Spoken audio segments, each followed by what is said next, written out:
Sesuai sabda Nabi, tanda hari akhir di sungai ini mulai terlihat. Warga berbondong-bondong ambil emas.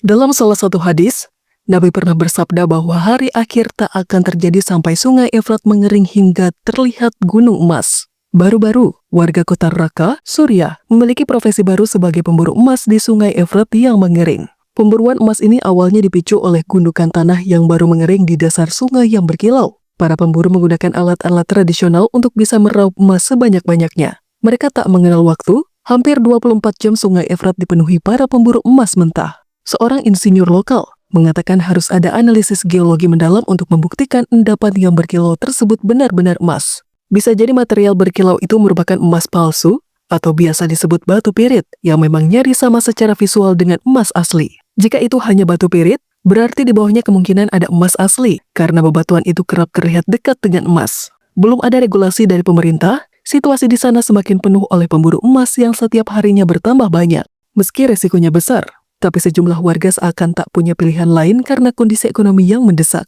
Penyusutan sungai yang mengalir melintasi Turki, Suriah, dan Irak ini sebenarnya sudah terjadi sejak lama. Debit air sudah berkurang sekitar 140 juta kilometer kubik sejak tahun 2003 hingga 2010.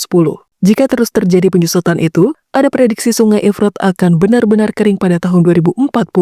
Bagi umat muslim, fenomena ini mengingatkan pada sebuah sabda Nabi tentang tanda-tanda hari akhir yang menyebut soal mengeringnya sungai Efrat. Sabda tersebut menyebut ada kekayaan alam tersembunyi di dasar sungai berupa gunung emas yang akan terjadi perebutan manusia. Ada dugaan bukan hanya warga yang berebut emas, tapi kemungkinan terjadi konflik global yang berujung kehancuran massal gara-gara memperebutkan emas. Untuk itu, Nabi mengingatkan agar umatnya dilarang mengambil emas di sana demi menghindari konflik. Peringatan tersebut kini mungkin sudah tak dihiraukan karena harga emas sudah melonjak tinggi, membuat manusia berlomba memburunya. Sungai ini cukup penting dan sudah jadi sumber kehidupan masyarakat sejak era Mesopotamia kuno. Kabarnya, fenomena kekeringan dipicu oleh sengketa pembangunan bendungan di Turki, serta memburuknya kondisi iklim global. Mengeringnya Efrat kini bukan lagi dipandang sekedar krisis lingkungan, tapi juga menciptakan makna spiritual perbincangan sabda Nabi tentang hari akhir. Akan tetapi, masih dibutuhkan pemahaman mendalam dari para tokoh agama ketika menghubungkan sabda Nabi dengan peristiwa aktual, sehingga tidak perlu terburu-buru mengaitkan fenomena mengeringnya Efrat sebagai tanda-tanda dari hari akhir.